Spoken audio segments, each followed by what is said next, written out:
nandimi te ke Kiamongana alingaki Amazon nandimi na ngate alingaki ete za makambo susu komona ke mobali na ngaza na souci ya bato bino bolingi yango te na biso il faut financer vive la musique donc on est mais vous comprenez les soucis Amazon mais azaka muté PR matanga na baki il faut limbisa Maxi bien-être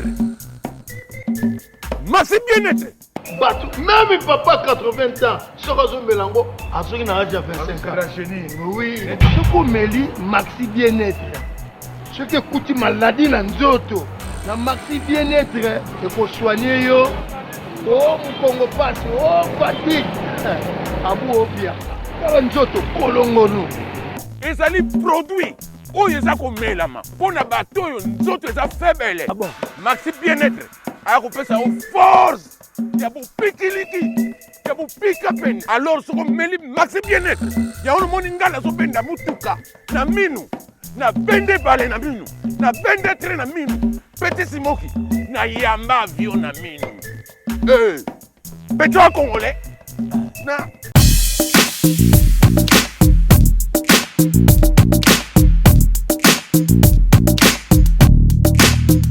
Donc au nom de Jésus-Christ, nous bénissons le Congo Promo. Amen. Volanda Congo Promo donc titre kangi ba site tout.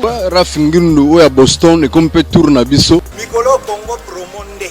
Trois fois Congo Promo TV ou à boya sel mokilina esia. Ouais balobi Rafingindu Congo Promo toujours grande puissance. Comment Congo Promo qui torcos net na film. Congo Promo babundana nango. Babundana nango. Parce que tous na Boston on raf Congo Promo. Monde entier international. Congo Promo numéro 1 La qualité c'est notre passion et votre choix c'est notre bonheur. Alors voici pour vous la salle des fêtes Les 4 filles pour tous vos événements.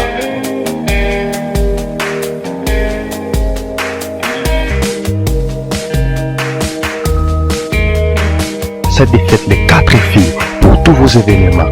Baptême, anniversaire, conférence, séminaire, mariage. Une seule adresse, 1 rue René Mayer, 77 127, lieu 100.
Très émotionné.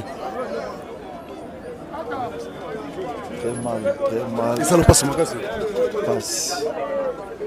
Passe donc on a ça au blague. Ils ont causé au bois un aéroport parce que au niveau plus bas de l'ando bateau belé là. On a ebi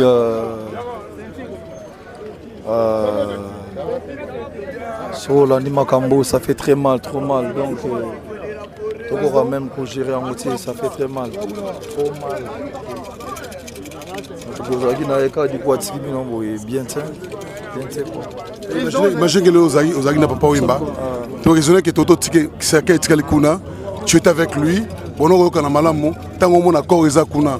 La population n'est besoin de l'ensemble. Surtout toutes nos questions, aux temps où répondre. Ça explique quoi? Bon, tout le monde en a été. Tout le monde a souhaité. Et puis, il faut comprendre les émotions. Ma casse est trop. Tu vois, Moutango, tant beaucoup d'années, ça fait des années, mais ça n'est même pas 4 et 3 jours. Et puis, il y a disque dire naé, boulot à salaki. Et puis, il faut appeler ça naé, mbapla moronaé. Et puis, ton lutter pour les artistes congolais, droit d'auteur na bango, ne bambouya ka bango. Siko yé mutano forcer nga chaque fois na tongo azo forcer nga. Chaque fois le belanga wera ko lembate, photo yede ba petio ba se retrouver ko ba tikala ba mandian. Bo siko mission na e suki na nzela, tu vois. Pour nga la lemba qui déjà na monnaie que non ko lo ba menoir il tellement trop. Tout le monde qui ministre à culture banza mukala tout solo na banza mukala. Tout le monde a hypocrisie, c'est pas la peine. Vous comprenez? Hein? C'est pas normal. Tout le monde a bien envie de tiki makambo. Tu as makamouté, baling na baling ko servir. Vous comprenez? Tu bois le lot, tu as la vieille, passe dans mon thème. Ça fait très mal. Alors la moto dans la souci na bino news. Boss a la bien sur azate. Est-ce que c'est pas non? Voilà. Mutako kufa normal, azagine mouvement normal. Mais il y a qui na bit na zaki lo mo fallait salama mais salamité. Mais 2 semaines avant moi on a na zo temps solennel pour na makambo ya azana initiative ya usangisa bino to ba leader boko beta concert na Zénith de Paris il y a kufisiko to mona ko ndima maman eza souci eza ebelé il y a ça rassembler veut beaucoup la banem na ko sangisa biso bikuta mabe ceux qui sont na batu mususu bena d'aller que non ako benga pe bobi ate na koyati pour biso to ba teti na mutu. Que ce soit dans bi A mais si on t'a coquité na niveau zubino c'est que ça monte à malam yo yibité tant sur nous maram sobi que oyibi que tito kabwana mutalibusa kutsa biso zana toloba yangote on comprend toloba yangote mais tout le la tout contre la polémique c'est pas la peine on y se leke les kangana to bakuli kamona lobi na wana biser na simamile na landa ki on a ser na ngachala mwana. Et puis que mère azana moins souci à ma cambeleka qui met tout le la mouille et puis tu vas limbisa c'est pas la peine quoi comprendre. La réaction est dérangeante n'enga bengana qui mongana en direct. Faut comprendre maman. Faut comprendre les soucis à zaki nango nandimite que mongana à linga qui Amazon nandimi nangate à linga qui était zama kamusu so komona ke mobile nanga na souci à batu bino bolingi ngote. Or, il y a besoin de respecter, besoin d'honorer. Donc, on est mais vous comprenez les soucis Amazon, mais Azaka Mouté PR Matanga, Nabaki, il faut alimbisa. Il faut alimbisa.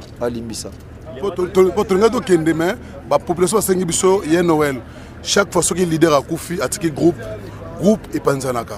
Yo tebi ko sangisa bana yese ba des autres des alaka. Alors le lo sikoyo problème des réseaux kendele. Message nous peut ça bana vivre tant que ambassadeur de la. Avant déjà vieux d'Otikaye bo j'espère au mona ga ben sara bendot. Botana TVT. Alors ben sara ba bendo bango tout benga bango ben to conseil bango. S'il faut qu'on financer bango to ko financer bango. La bi s'il faut qu'on financer to ko financer vive la musique. Tam sou moya ngoyo. Beau déranger, ce moment matériel, ce moment américain, beau un esprit, beau les sikamoro pour vivre la musique, et ça la caca. Mais je n'en limite que pense à la base de sikamoro pour bazan a soutien artiste seniors. Sénateur Paul Toudilou, tu quoi si c'est négocio remettre Jacques de Fleur. Tu vas d'abord impressionnant autant au continent parler du peuple, négo moni population, négo accueillir d'abord communauté angolaise. Pour nous impressionnant années. Une fois, Congo démocratique est confirmé que Angola na Congo est mboka moko. Ils sont 2 pays frères. Donc, les personnes qui nous ont reçu un gouvernement congolais, merci. Parce que, avant de avoir le gouvernement congolais, Babé Barouyamba Bissonaba, ba protocole nyonso ndenge sengeli ko yamba bato bazali ya délégation pe to moni et salami on a senga que la merci est-ce que ongo beng seriti watana be nani ongo beng sa Papa Wemba na Angola pour le mois de mai mais prochain ngo suki est-ce que on peut espérer que même vivre la musique et représenter Papa Wemba na niveau angolais, est-ce que c'est possible? Bon, on a mis deux autres babouis Papa Wemba tout le vivre la musique ezali orchestre moko ya Afrique Mobimba. Il y a un monde en Angola bengaye l'un des icônes de musiciens africains. Donc na quatre Angola vive la musique bezala. So on Papa Wemba qui en Angola qui na raye moko. Donc vive la musique qu'on bezali moloka ipe na kata loin des ali. Donc autre ça la kaka après tu revois na Corneli Malongi. Il y a azali moko azali manager ya Papa Wemba. Tu reçois tu bani tu reçois la coordination. Naba oya kuna naba oya awane to kosangisa bango poto sala likambo ozana ngo bezo kosala pona mois de mai oyo pas ezaka na motema na linga ki na battre record na ba musicien Congo démocratique et tsaleka Papa Wemba mais to kokia ngote pe to kosu kosala ngote pas na bisoka ya ngwana. Alors moi message la portugais, partout dans le monde surtout sur internet, ninga batutu ba yebi système à 5 doigts na mo portugais lobani.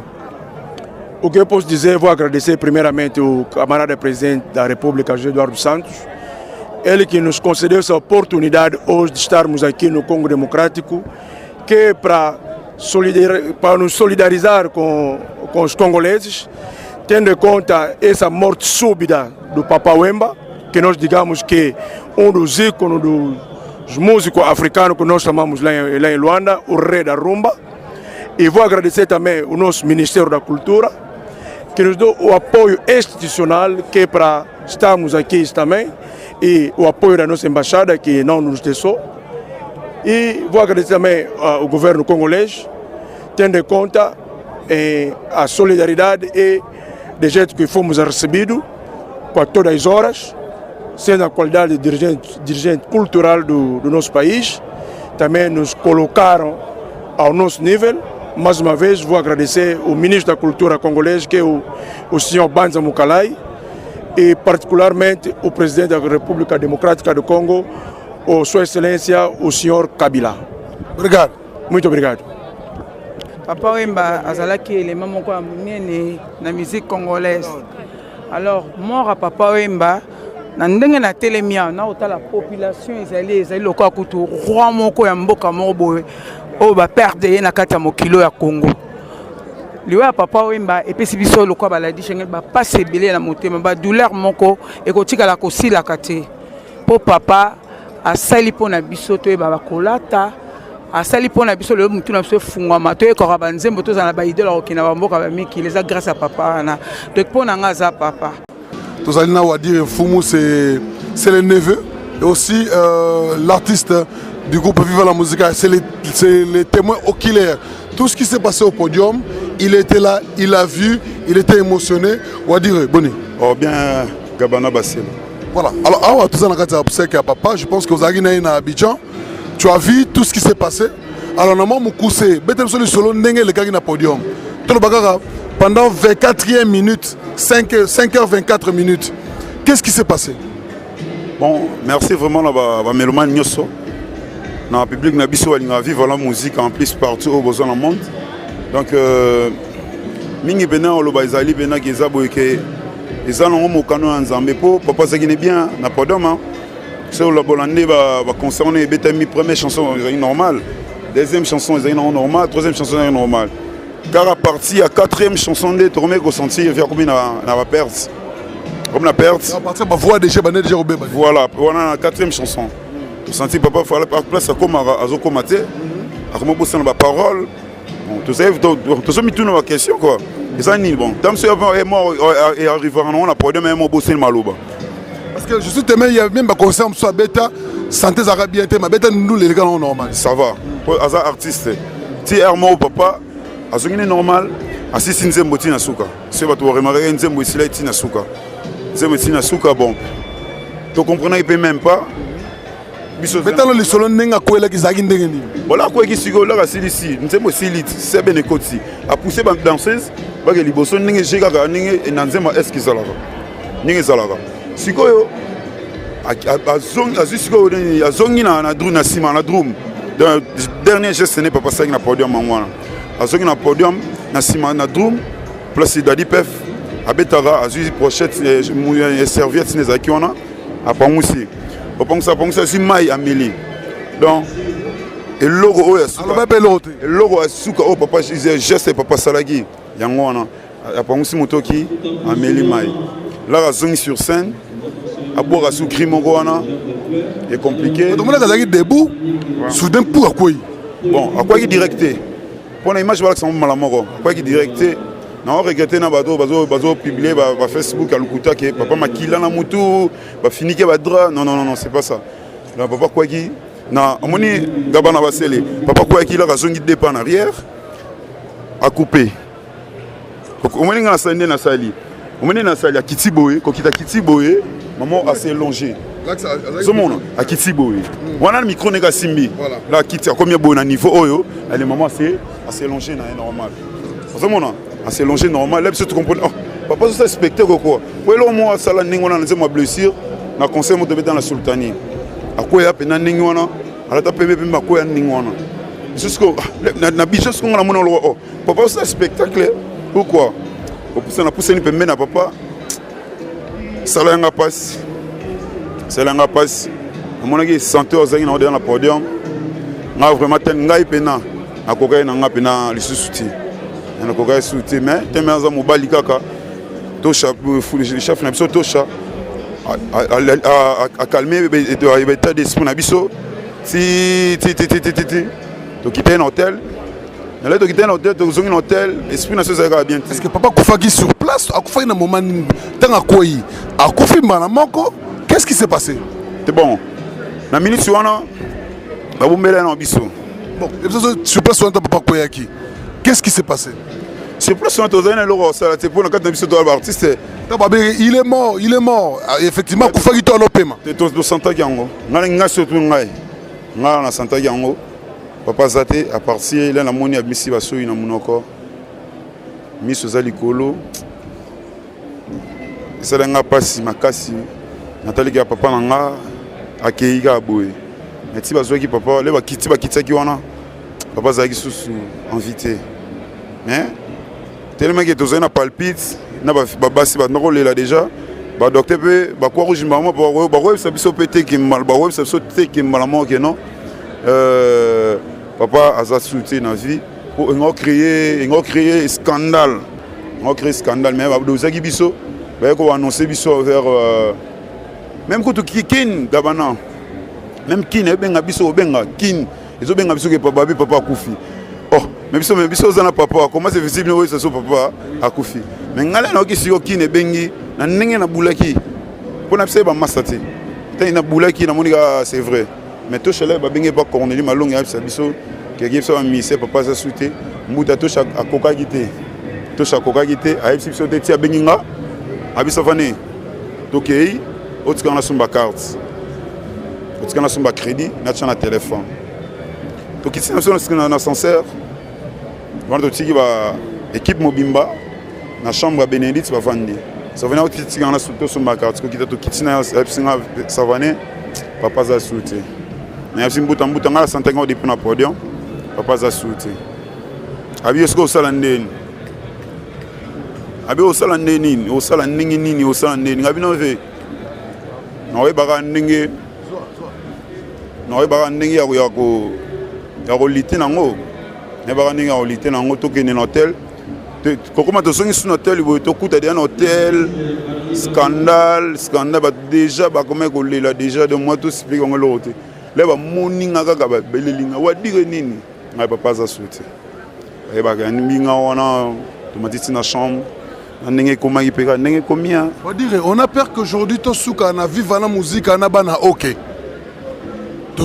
on a peur aujourd'hui tokoma na bana viva ndenge bana ok bazala ndenge en pile fondation ekota est-ce que vous êtes sûr que ndenge boza wana viva na musique redémarrer et kozala lilobani opesa na population bazolanda biso papa kufi déjà bon moni eloko moko nakoloba nakobeta tolo te ke te ekokufa te même nazola se papel mpona bino baartiste et journaliste pardon effet ya koloba ndenge wana yango zo démoraliser ba musicien ma biso bene esprit na biso gabana base Léon ndeko na ngana biso moral na biso zapina egi po tala biso petit dernier disque na papa dernière séance ya concert o papa tika biso na mokito asali na biso de to ba soda moko ba blessé de guerre bozana président bokebi tumona président Zubal hein président Zubal gabana basele bino ce que bozonga so tali prestation so sali na Guinée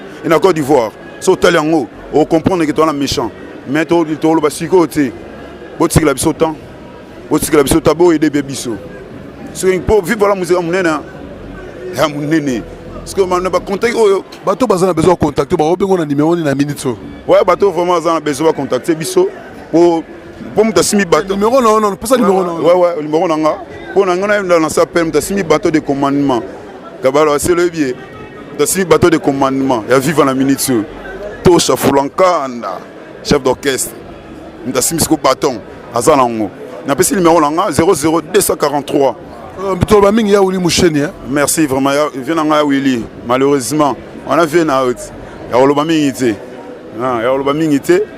donc on a passé vraiment numéro nanga contact 00 243 ya Willy Moucheni 9 90 26 55 55 on a bien vous contacter ou dire Mfumu si vous avez besoin de chef Lankana chef Nabiso on passe bien le numéro, on passe bien le numéro naïe donc normal les accords. Merci beaucoup. Merci Gabano Basile.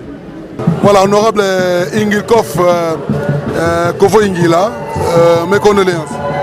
Merci pareil. Voilà, le lot côté siège il y a parlement mais le lot est la papa Wimba à d'autres cabisso. Et bien papa Wimba d'abord bon, on a lié en tant que musicien. Et secondement, on a eu en tant que grand frère. Parce que Azalaki, grand ami à grand frère Nanga Remo Ingila. Et il y a un que papa Mbaya Nandaku, tout le monde a eu, tout le monde a eu longo, tout le monde a eu.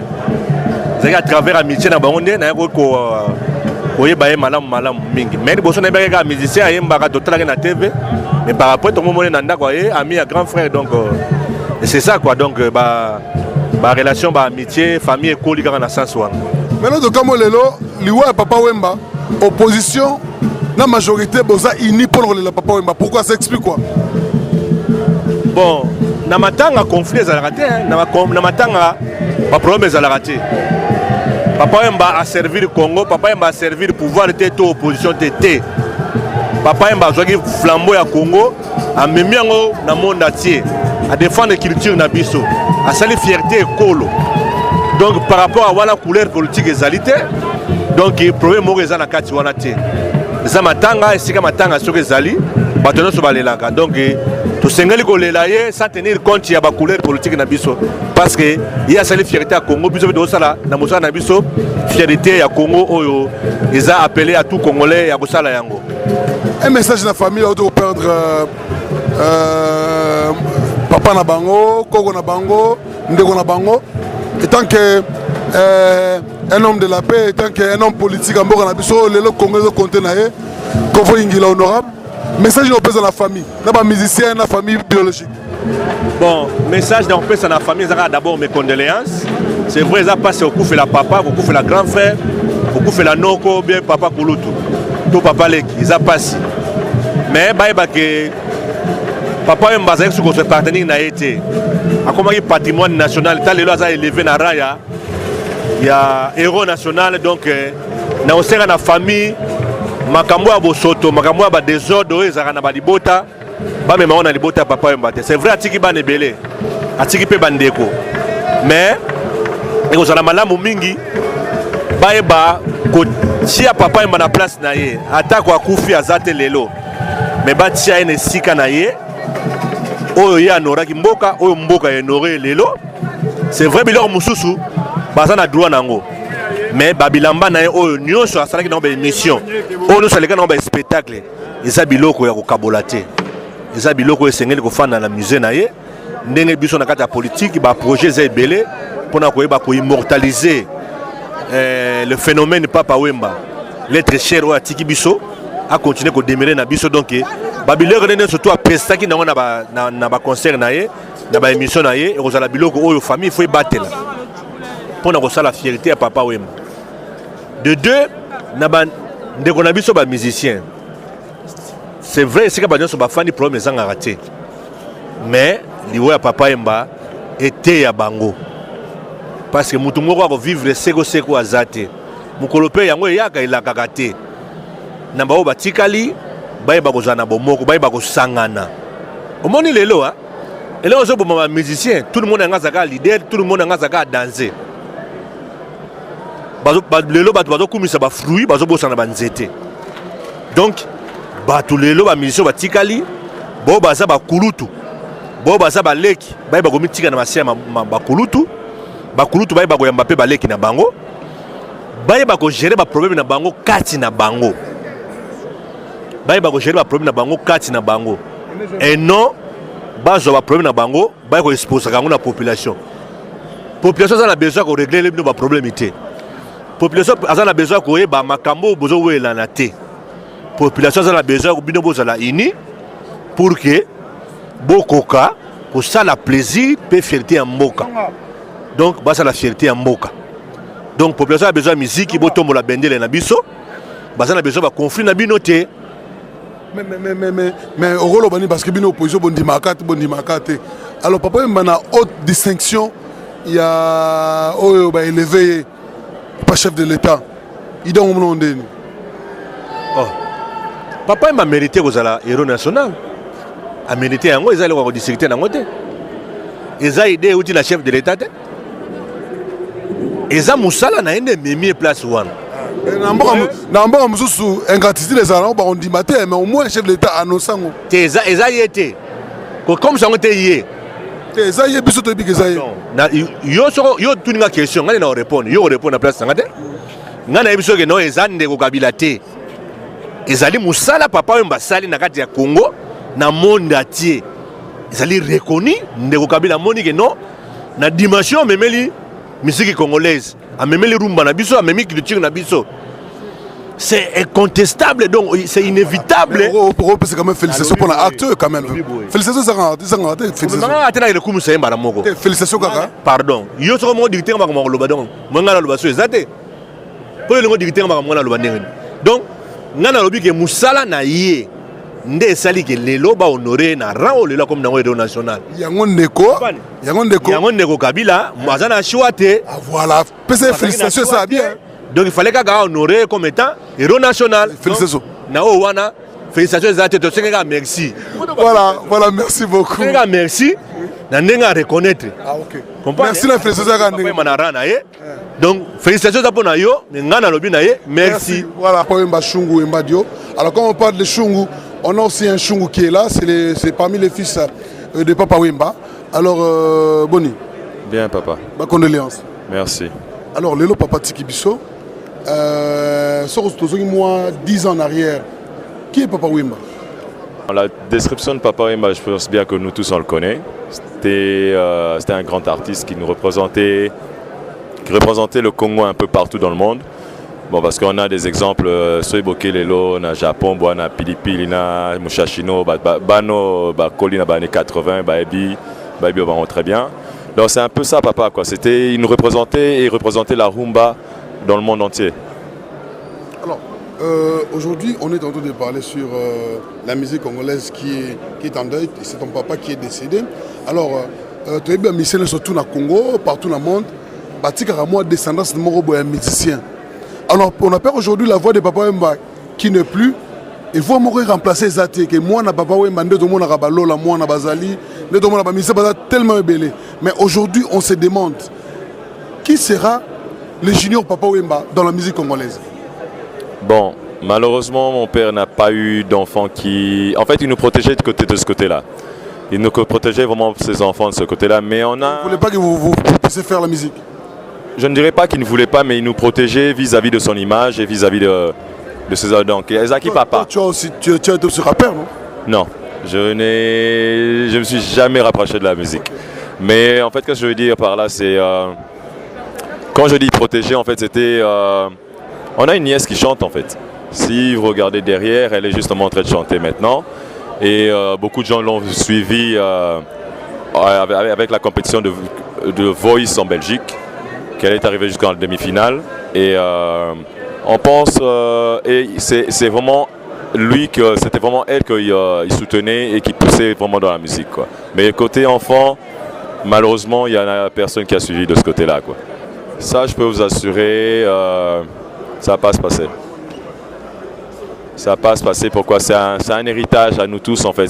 Quand je dis nous tous, en fait, c'est les Abissoniens sont vivants. Zaki, Kakaya Papate, comme je dis à tous les artistes qui font partie de Viva la Musica, c'est un héritage qui nous a laissé et qu'on doit soutenir et continuer avec. Alors maintenant les rapports entre vous et Maman Amazon, comment ça se passe? Très bien. On n'a pas de problème entre nous dans la famille, ça j'aimerais bien éclaircir ça. Entre la famille, on n'a pas de problème, c'était juste l'organisation qui est un peu... Est-il vrai que vous avez été chassé de la maison à ma campagne? Bon, moi, depuis le deuil est arrivé, je n'étais pas encore là-bas. Donc, je ne pense pas... Nous, les enfants, il n'y en a pas de problème. Donc, mes soeurs sont arrivées, et mes petits neveux sont arrivés.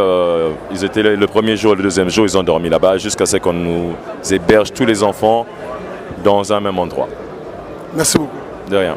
Voilà, merci à Kai Kaembe qui nous suit depuis Paris. Et je dis merci à Willy Moucheni, Col Mondial. Ça dit merci pour l'offre, quoi. Donc, il y a des gens, normalement, comme Raph Nguindou, les boss. Alors là, nous sommes avec les leaders de Brazzaville. On va prendre maintenant le leader de Brazzaville, Nzete Sexy Chocolat Show, qui est l'un des musiciens de Brazzaville. Boni. Ouais, ça va. Vous appréciez beaucoup, là? Ouais, naza pétia beaucoup. En plus, biso toza bateau toyo qui bise mon dernier ngonga. Ouais, bateau ba sepelina vieux na dernier ngonga en tout cas. Parce que vieux nanga to sangisaka maison moko de production. Les Choc Production avec maman Laetitia et à Betisibiso concert d'ensemble à Point Noir au Ruisseau. Le PAF est à 50 000, c'est un VIP. Et alors que j'avais profité de faire des photos, chanter ensemble avec le vieux, et après il est Kelanga, quoi. Donc c'est comme si ça va souvenir Mokobo, c'est resté gravé dans mon cœur, quoi. Mais comment vous trouvez les obsèques? Ouais, ben moi je les trouve, en tout cas c'est très normal parce que vieux Akena Bazonor on a Enyonso, je crois bien que l'État congolais a sali, et j'oublierai pas la Côte d'Ivoire, et dans le Sanate Bisso Batouti Braza, dans le Sanate Bobauti Paris pour honorer Bazobsek, il y a papa. Donc Bisso Batouti Kali, je dirais Toyeba Penzambe. Mélangeons un peu notre... Parce qu'on a dit tout ce qui respire l'eau l'éternel. Tout mélanger un peu Moussala Nabiso Nanzambe pour Bissego Tokenarato et Barati. Merci beaucoup. Merci beaucoup. Alors nous sommes avec Willy Bombito. Alors, toi, c'est d'abord vos condoléances. Merci beaucoup. Voilà, si vous parlez de Papa Wemba, personnellement, quand tu te zones à photo Papa Wemba, qui est Papa Wemba? Bon, Papa Wemba, c'est d'abord une star, une icône internationale.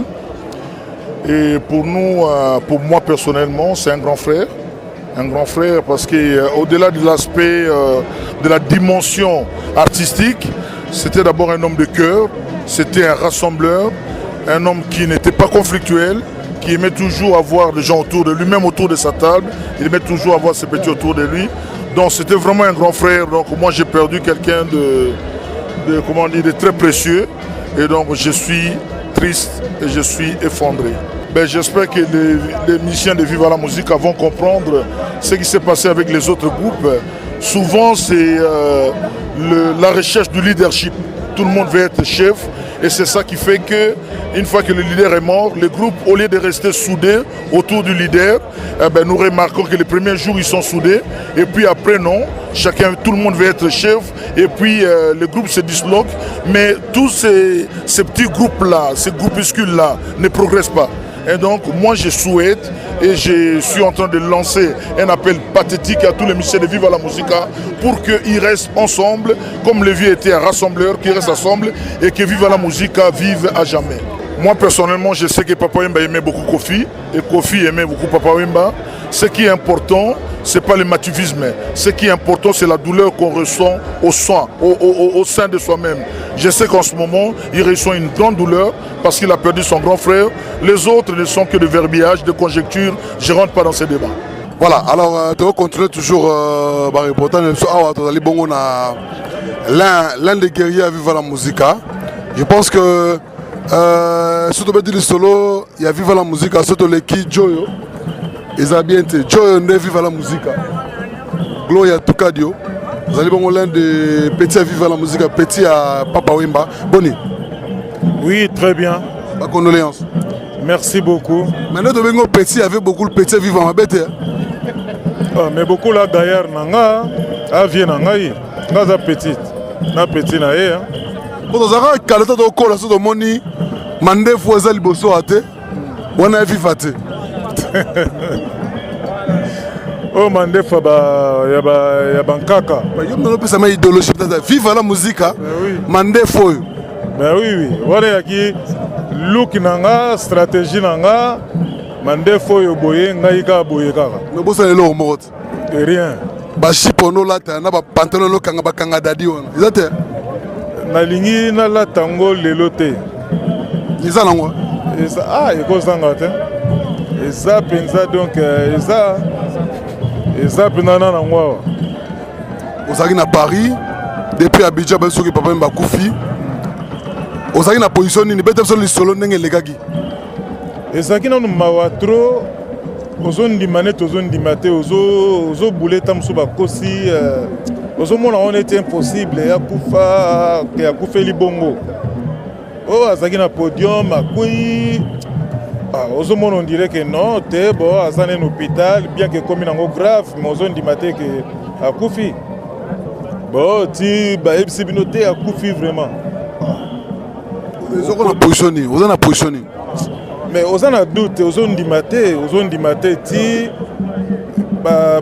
banine ba télévision tant aux olo belango, aux on dit maté après on dit que non, vieux beaucoup à Kene vraiment. Que son âme repose en paix. Benga yo pa Templar Masamba. To benga sa Masakila. Vient n'engeni faire ça ba joindre roté. To besoin formation fait beaucoup la d'ailleurs. Alors, parlez-nous de Papa Wemba. Papa Wemba. To chercher la photo, je pense que yo tango zo mona ye. Bete sur le Papa Wemba. Qui est Papa Wemba? Grand prêtre Kuruyaka. L'Enkuru Bokulaka, chef coutumier, Mango Koto Bayaya, Mango Koto. Donc, histoire ezana trop, mais Azam Mutumoko Azaki na mission artistique, Azaki émission moko artistique, donc il fallait Asili Sango, tout est accompli. Asali Makamunaye trop musicalement. Et Zakibe bien.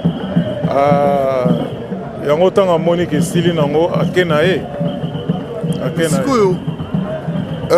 Viva la Musica, mouvement Nabino. Lelo. Tozo banga to soukanet Empire Bakoube Soukaka. Empire Fondation. Empire Papitex. Ok Jazz, Bana ok. On appelle aujourd'hui que les Papa Wemba Koufi, comme on le sait partout, les personnes ignorent que ceux qui leader à Koufi, orchestre c'est Koufi. Et là on est au rôle par rapport à là on a vu le Rien. La musique a histoire ici la raté. Et ça kaka, et aussi la pété. Et l'ingo bateke le col à l'Enkuru à Kei. Que non, biso toza belé. C'est bien au bibino. Toza nanu, toza bato esprit, moloka is esprit moko boye. Donc effort nanu ya boulot. Donc makambo ngo ba style ngo oyebi yango donc oyebi makambo tu okovanda te kende lokola vie beaucoup la kei te telemeli yango neti nga nde naza wana telemeli yango encore naza na studio na banzembo nanga album nanga na kosala IP identité protégée eza mpenza soki oyoki yango okomonake no oyo la muzika donc makambo eza ebele molai epuis ezocontinue. On peut dire que bino tout bozongela mouvement votre religion comme déjà assez annoncé azongine mouvement encore sikoyo Gloria Tukadio pona yo sikoyo nga jamais nakozonga na kanaye naza wana pourquoi nazonga so wana na kanaye nga zaka wana est-ce que akola de sala mana ba petio beaucoup ti lelo non po petio ba teti te wana soki baza nayebi nanga kutu te bazaka bongo so bazaka bongo etali bango na ndimi te. Alors message de opesa na bandeko to bale Papa Wemba message yo lancé bon pour na ma monsieur ke paye kauka bango. Félicitations na batu oyoyo ba leli ba yoki mawa et puis ba soutenir biso pe na musika bango bazaki pene biso na ndenge to uti musika ba partager mawa petro na biso c'est bien quoi. Et puis vraiment mes condoléances à la famille Chungu et puis na biso nyonso pe donc nde toza pena boye esalinga moi bien moke par rapport ndenge nazalaki liboso. Alors Bipoli na fulu boni sango te mon frère mais tout le monde ozali awa biso toyiki sango kokufi ngashi nakufa 3 fois mais avant na kota table opération papa mba otalanga na ndako liboso de pesaki mama mazon na ekotalanga après papa ya binanga petit kokufa te le ban ça beaucoup le te kokufa te. Oh, il y a pas même une semaine toi ils sont kokufi Bipoli akufi c'est vraiment les années ozali malade na belle question na pika ki Christ na saki rechis quoi. Mais Dieu il est maître de temps et de circonstances. Nanima qui tenga na kunda papa lelo quoi. Mais bon. Et puis nena yebo médecin pekisa ki ngala ya te. Na bina okeno kunda papa langa. Yemta memanga na poto ça fait 31 ans. A memanga na poto a memanga na ki jeune quoi. A memanga na ka jeune. Na zongi na bana bakola, tu vois. Na ko ko fona te na la même frite na poto. Ah on a kini ba kunda papa. Il est impossible ngaite, c'est je suis le fils à papa, je le resterai jusqu'à la dernière seconde quoi. Le papa Koufi, yo mono tikali, liwa ezo rappeloni. Non, pour l'anga papa Koufi te. Non, il plane quoi. Na sentir quoi. A Koufi te pour l'anga, a Koufi te. Pour l'anga Koufi te, pour l'anga okufa jamais quoi. Alors sikoyo parlez-nous de Papa Wemba. Papa Wemba bakaladi akuba otomoni na ba photo atochiawa. Qui est Papa Wemba? Papa Wemba c'est un nom mystérieux quoi. C'est le dieu de la musique congolaise. Le dieu de la musique congolaise. Et puis chaque fois qu'on fâché à Soka Silika tout n'a pas petit est-ce que Wemba kanga bien? Est-ce que Wemba kanga bien? Il avait raison qui est mon mystérieux quoi. Il donne de Dieu quoi. Il donne de Dieu Nzamba petit sur Papa Wemba. Il nous l'a donné à retirer bizarre. J'ai du mal à ouais. Vraiment, les mots me manquent quoi. Hein, alors, je crois que j'ai presque tout dit. Hein. Alors, vous avez une création Viva la musique. Ouais. Lélo, comme d'habitude, tu as dit que ce qui est musicien, leader à groupe à Koufi, groupe Koufara. Alors, étant qu'un des membres cofondateurs du mouvement, Papa Zate, qu'est-ce que vous pourrez faire pour que Dosuga la Baba na Okete, Tobengo le Loba na Vivate, Dosuga la Empire Fondation, qu'est-ce qu'on peut faire pour que Viva la musique est à la selle et unie n'en est pas bien avant? Mais Papa Zaki montre, il y a sourire, il y a gentillesse. Depuis Samson Malga, il y a gentillesse kaka. Au moins, papa, juste, il y a une semaine, 2 semaines, il y a Benderson, il y a l'autre là, qui sont entrés. Viva la musique, Moutalongo Kate. Aujourd'hui, moi, j'espérais encore ça, moi, Vantine, après, on va vivre. Donc papa qui renforcer biso sous makasi et unir biso sous makasi encore, plus encore. Bon s'attendre que vivre la musique au Koufa terre. Qui peut prendre le bateau du commandement? Nabano Balelo, Nabino Boza Kala. Bana peut Teti, ma ben Nengami Boza Teti avant. Je suis mal placé pour la Teti Banini, surtout pas les lots quoi. Pas les lots, surtout dans la peine, il y a papa. Et même si Nao la célébration qui vit au Koufa jamais. Et Koko, il y a ça qui Dieu de la musique. On a promesse au PCB. La promesse, ouais. Attention, tu vas voir, na sali. Tant que nous allons vivre. Attends, vu que na ba petit au prestat na Côte d'Ivoire, mon leader en mouvement. Est-ce que yo on dit? Oh, et bon, bon sauter dans nous bail le canto. Bon, c'est bail le canto. Ready à Missy. La qualité, c'est notre passion et votre choix, c'est notre bonheur. Alors voici pour vous la salle des fêtes des 4 filles pour tous vos événements.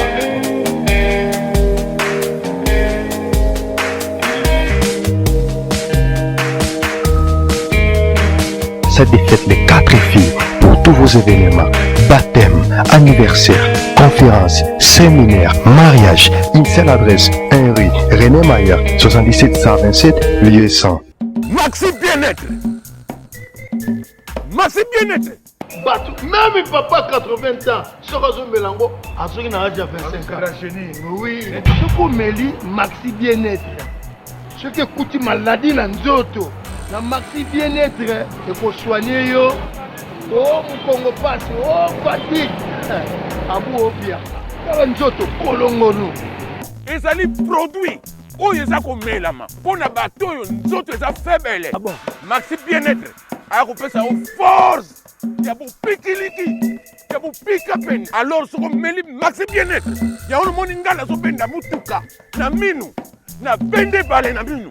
Na bende train na minu. Petit simoki. Na yamba avion na minu. Petit congolais. Na.